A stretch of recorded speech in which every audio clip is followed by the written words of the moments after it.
Hey YouTube, welcome back to our channel. My name is Elena. And I'm Bjorn. And we're Viking Age reenactors and living historians here to talk with you about your favorite Viking shows. Today we're taking an in-depth look at Vinland Saga episode 17. This episode was fun. It took a couple of turns. I feel like this is again an episode where not a whole lot happened. It's very much we're kind of still in the same situation that we were beforehand. I think we're kind of getting down to the end game, so things are going to start kind of slowing down. We're past the point where they're showing us a bunch of stuff that's happening over here, and then we're over here, and then we're over here. We're kind of getting down to the nitty-gritty detail of, will Thorfinn be able to kill Askeladd and fulfill his promise to his father? Yeah. Basically. Yeah, and now there's a giant mountain of a man that stands in his way of doing that. Well, that's also kind of a weird thing, because this is all about, Thorfinn avenging his father, but his father was straight up don't do this. Stop killing people. I did. You should too. I mean, that's true. But I'm still kind of questionable on what Thorfinn got out of his last words, because he said that a true warrior doesn't need a sword. And I'm still very questionable on whether he interpreted that as don't fight or just don't use a sword. A true warrior doesn't need a sword. So what you're saying is I should kill a man with my hands. I love the fact that Askeladd was near dead, and despite all of his amazing talents, he still gets taken, pretty much taken down and killed by his men, which is reasonable. It's 50-something people. Yeah, I mean, kind of expected. Exactly. But he still held his own. And even, just cutting this far through a dude's head, he still managed to split him entirely bodily in half, like they did in Norsemen, which just is impressive. It's almost like splitting wood. You stop here, but the rest of the grain continues to go down. We basically had one shot after another where in the first shot, Askeladd took an axe to his back and his armor stopped it. And then he immediately swung at a dude's head, and his sword, which by the way, in what was it, the second or the third episode, got absolutely beat to shit. Was that when he was fighting Thor's? Yeah. And it was still sturdy enough to cut through somebody's helmet. And then the dude wearing the helmet. Yeah, I mean, I would hope that he would, have taken care of it by now, because it's been, literal years and years and years and years and years, because that was when Thorfinn was, a little baby kid. I know. And now he's, a teenager. Well, yeah, I guess if the argument is that it's a completely different sword, then sure, because that blade would not have survived at all. Was it? I mean, it's not. It couldn't be a different sword. It's still the same sword he had, right? That's what it looks like, and that's what's confusing me, because when he was fighting Thor's, both of those blades were beaten to crap, to the point where they had cracks running through them. And was it? I think it was Thor's blade that was the one that broke. Yeah, I totally forgot. I guess I just kind of totally spaced on the extent of the damage. But yeah, I mean, if one of the swords literally broke, and I can't remember which one it was. I want to say it was Thor's. Even if Askeladd's didn't break it, it still had a bunch of dings and cracks and stuff all kind of through it. The blade would not have survived. He would have had to get it would have least been a new blade. Real rough shape, and it should have been reforged or something like that. Kind of point to bring up of just there's no way that should be the same sword. Yeah, exactly. But even if it is a brand new sword with no nicks or anything, he just literally got it made, to have that go through a helmet. And then a head, and then the body. Yeah. That's insane, and I call bullshit. Yeah, I mean, I don't think it's necessarily out of the realm to say that a helmet, that a sword can't cut through a helmet. I think it would be extremely difficult. And you have to kind of take in the extreme factors on both ends. You have to have an incredibly well-made sword and an incredibly shoddy helmet, and kind of put those up against each other, because by all means, I mean, you can definitely break through a helmet if it's crude, or if the there's a lot of iron in it, if the carbon isn't really there. If it's more iron than steel, it's not going to hold up under an extreme kind of bout of pressure, and it can definitely crack and split and stuff just like a sword can. So it bears in it bears the same logic that the same thing can happen to a helmet that can happen to a sword. So if a sword can break that's made of iron or steel, then the helmet that's made of iron or steel could definitely break too. But the point that I was going to bring up was that when that happened, even the guys were marveling. We're like, oh, even my axe couldn't do anything like that. Oh, whoa, what? But yeah, I mean, like, I feel like an axe would have a little bit of a better chance of doing it, possibly, just because there's so much more force and momentum and, like, velocity that can be generated to, like, cleave straight through it. So for them to kind of be marveling that, you know, even their axe, like, his axe couldn't cut straight through a helmet like that, but his sword can, it definitely says something about the quality of materials, which is just a very cool kind of thing to throw out there, because iron quality is a thing that people kind of don't think about. Everybody thinks that they had like modern steel, and they absolutely didn't. No matter where you go, you know. Maybe it was an Ulfberht sword. Yeah, it might be some kind of legendary Ulfberht sword. Who's to say? Anime as a medium does that a lot. They do this over dramatization, and it's just like there's no way that this could happen in real life.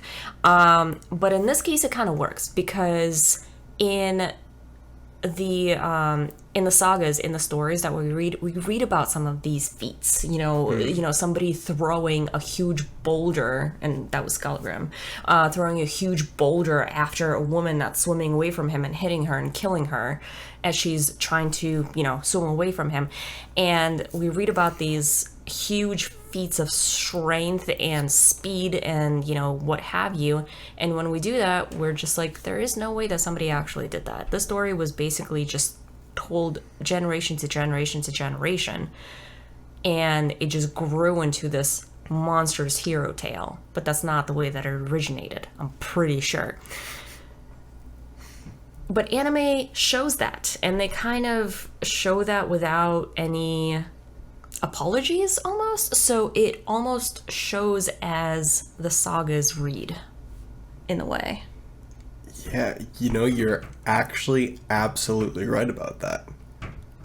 And I don't think I ever gave it thought beforehand. Like, we're almost watching, like, the extremities of, like, the extreme situations of, like, this hero did all these great things. Like, okay, yeah, sure, okay, yeah, definitely. But then, like, we see it in the anime, and it's like, whoa, what? He did that? And, like, I've just never really thought to equate, like, the amazing feats in the anime to the amazing feats in the sagas.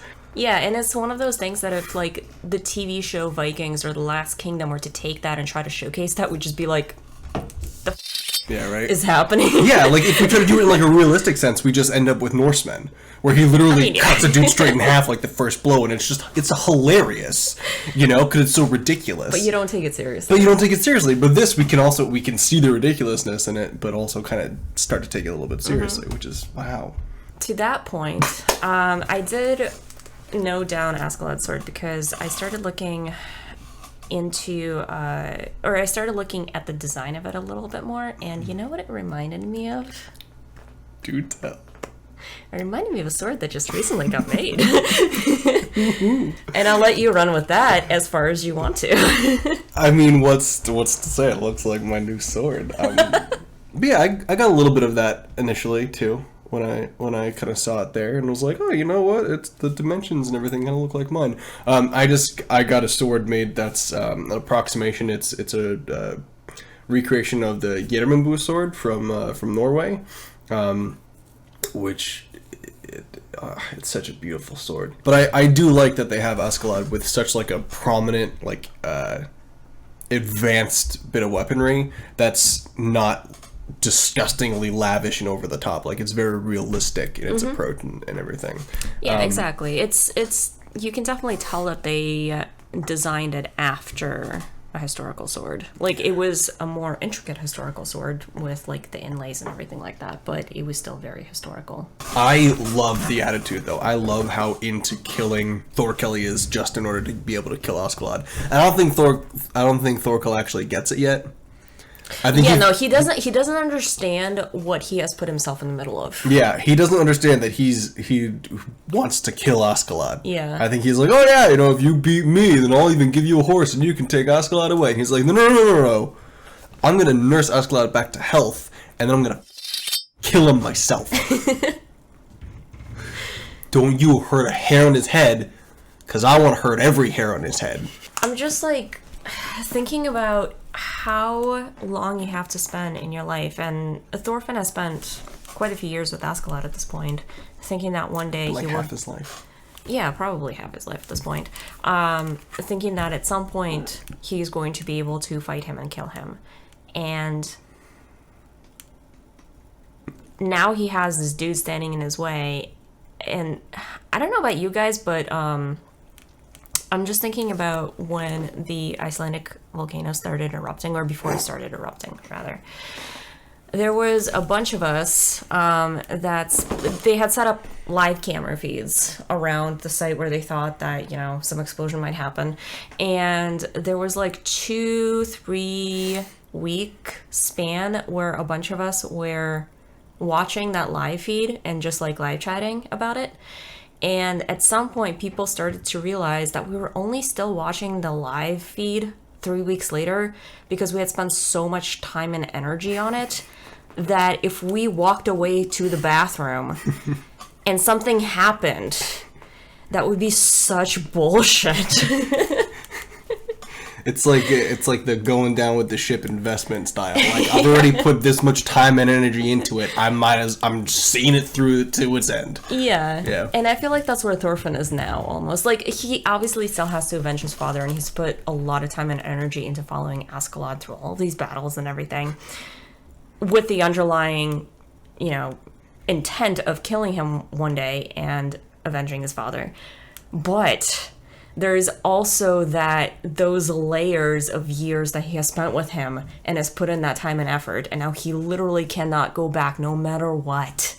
He can't just say, like, screw this, I'm gonna go live my life. Yeah, I think you could say either in for the penny, in for the pound, or bit off more than you could chew. I feel like either one of those is pretty He's committed to it. Yeah, he's committed. Give him that. He's committed. Now, given that, he's going up against Thorkel. Mm-hmm. And I don't want either of them to die. I definitely don't want Thorkel to die, because he's just good for the humors. Right. He's good for the soul. He's just a giddy puppy. He really is. A large giddy puppy. But at the same time, Thorfinn can't die, so I don't want to watch this next episode. So let's find out what happens, because neither one can lose. So let's figure it out. Yeah. Let's see what divine intervention comes down. What Deus ex machina. Machina? Deus ex machina. Excuse me. Comes to prevent the inevitable. Thank you guys so much for watching. We hope you enjoyed it. If you did, hit the like button. If you're new to the channel, make sure to subscribe and hit the bell so you can be notified of our future videos. And we'll see you in the next one.